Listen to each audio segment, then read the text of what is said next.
It never fails to amaze me how people put things off. There is something I've always wanted to do, and in 8 years of making Minecraft videos, I have never done it. I want to make a forever world in creative that just expands and expands over months and months. So I thought, on this almost 8th anniversary of the channel, it was about time I started. So, 2 brand new worlds are being born today. First, a flat world where all my schematics and practice buildings will live, and second, the world I'm going to create, which hasn't even got a name yet. And I'm going to regularly publish them both for you to download, plus all the schematics that I've made up to that point. Once a month, I'll update the downloads and release it to my tier 2 patrons and above as an extra perk to their membership. I'll let you know how to access that shortly. So, exciting! Let's crack on with it then. First off, I needed the perfect seed. I wasn't going to create a brand new world in World Painter like I know a lot of people do. I wanted it to be an authentic, pure, vanilla survival world, and I flicked through a lot of worlds to find it. But I did find it. This one is the one. This is the world we are going to transform. Rolling plains, teeming with villages. Ocean with a huge mushroom island not far offshore. Forests to hide secrets and treasures. Sandy deserts bordering wooded badlands. And snowy plains bordering near to cherry blossom forests. Yes, this one will do perfectly.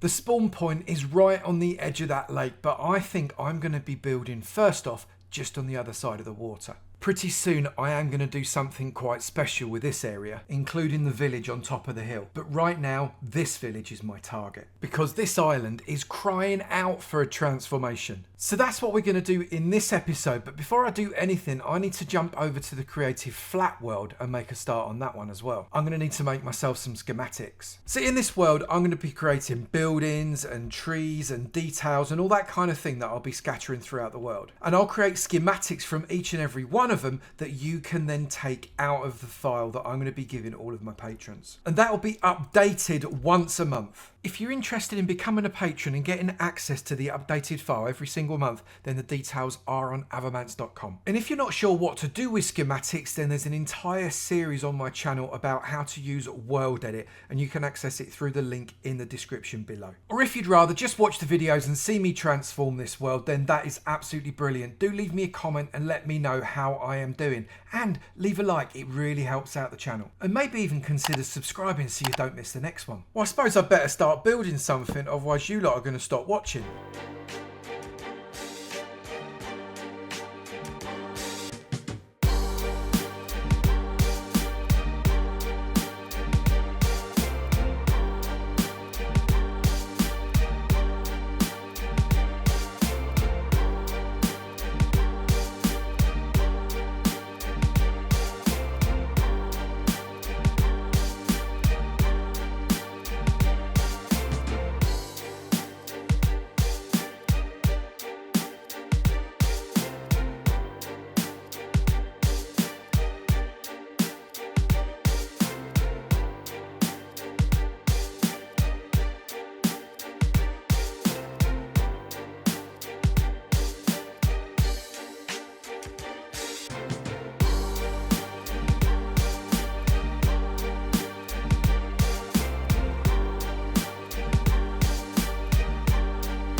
I've added in a few extra schematics that I'd already made on previous builds, and I think I've got everything I need to start to transform that island with the village on it now. All these schematics will be available in the schematics file, as well as this world download and also the other world download. So let's get over there and start building. I need to decide what I'm going to do with this island just to start off with. There's some great shape here and I don't want to change it up too much, but it is going to need a little bit of terraforming, and I am going to need to remove that village. Sorry villagers, but I'm going to give you something much better, I promise. So that's what I did. I took out each house individually just for the sake of the cinematic, to be honest, and once they were gone I removed all the pathways because my town roads will be taking a very different route. I then tweaked the landscape a little, not too much terraforming. It's a gorgeously shaped island and I wanted to keep it as natural and original as I could, whilst at the same time making it a more appropriate shape for the bustling town at the centre of this world.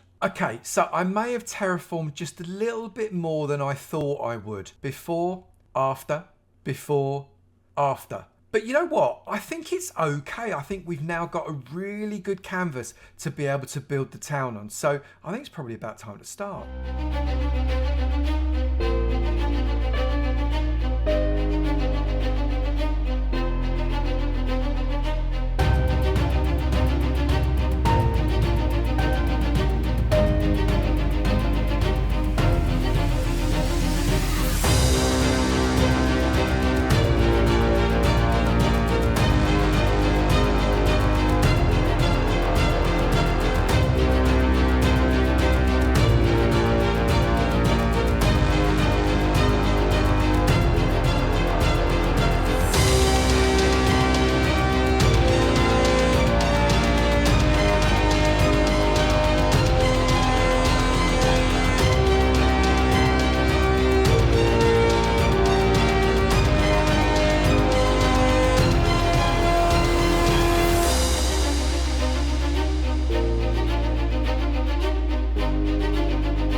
So we've got most of the houses in and we've got the centre of the town, and I thought I'd put a pond in there rather than a fountain. I always put a fountain in there, but I thought I'd go for a pond instead. These paths all connect everything up, but now I've got the arduous task of fixing up all the land that came along as a result of bringing in the schematics that are these houses. I mean, look at the state of that. That's not going to work, is it? So I need to take that out, smooth it all up so as we've got some fairly smooth land. The villagers already seem to like it, although we're going to have a lot of fishermen because of the barrels. But that's all right. We're surrounded by water, so a fishing village probably makes sense. I'm going to need to build up around this area, so we've got a lot more buildings in the middle and then fewer buildings out by the edge. We need to get a couple of ports in, we need to get some fields in, and obviously lots of bushes and trees and all the other adornments we made in our schematic flat world. We might not use all of them, I'm not sure, but we'll probably use most of them.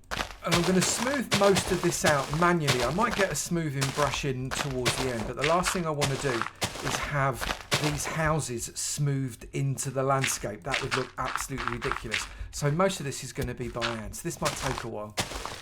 Now, I think all of that smoothing is done. I've not got any big square bits where the schematics came and bit a big chunk out of the landscape, but I do need to add to it. It's pretty bland. All we've got is some pathways and some houses. It needs a lot more. And at this end, we need to bring in the dock area because, well, there's no boats. There's no dock, there's nowhere for these poor people to fish, and there's loads of fishermen in this place. Literally loads. And I figured, given the biggest, widest body of water is here, it makes sense to have the dock on this side of the island, and maybe a couple of smaller jetties on the other side.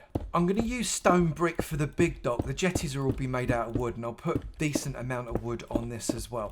But if I make this quite a big, decent sized stone dock, put in some texture in with some cobble as well, then I think this is probably where most of their boats are going to be going to and from.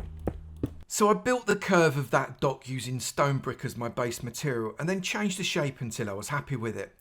I then added single stone brick walls to give it some structure and have somewhere to put some lanterns so we had lighting.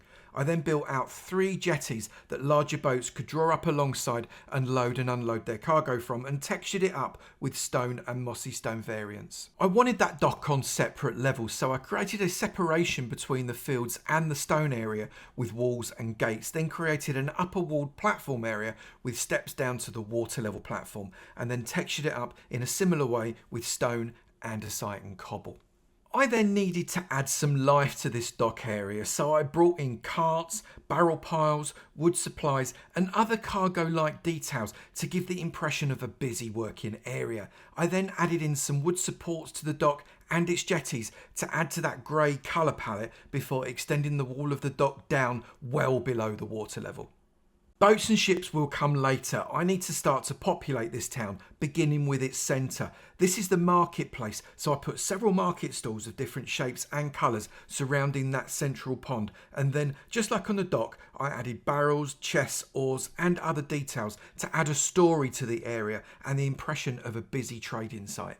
The island's still very flat and needs detailing heavily, so I added smaller structures like lampposts, more paths and flower gardens, and then placed a number of rocky outcrops and bushes to texture the entire area.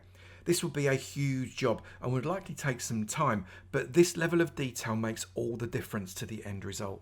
And with a little bit of extra detail, I think for this episode we've done. There's still loads and loads to do. Lots of detailing, lots of extra piers. We need to get the ships out onto that harbour, and there's definitely a lot more buildings to do. I want to put a bridge across there just to add a little bit more detail. This has definitely got to have something put in it, that little harbour there. That's got to be maybe another little dock. That would be quite nice. Lots of ideas. Plenty of time to do it because we're going to be building this over a number of episodes, and then we're going to be spreading it out all the way around the world. And you are going to get the opportunity to download the world, plus all of the schematics, plus the flat world with the schematic builds in it, and the world will be updated every single month as I expand it. So if that's something you'd be interested, head over to Patreon, join up as a Redstone member or above, and this will all be available to you. Either through the Patreon page itself or through my Discord, and the link for that is also in the description. I'm really looking forward to seeing where this one's going to go, because at the moment it's still fairly basic and we've got a lot of work to do. But I'll look forward to seeing you in another video. You take it easy now. Bye.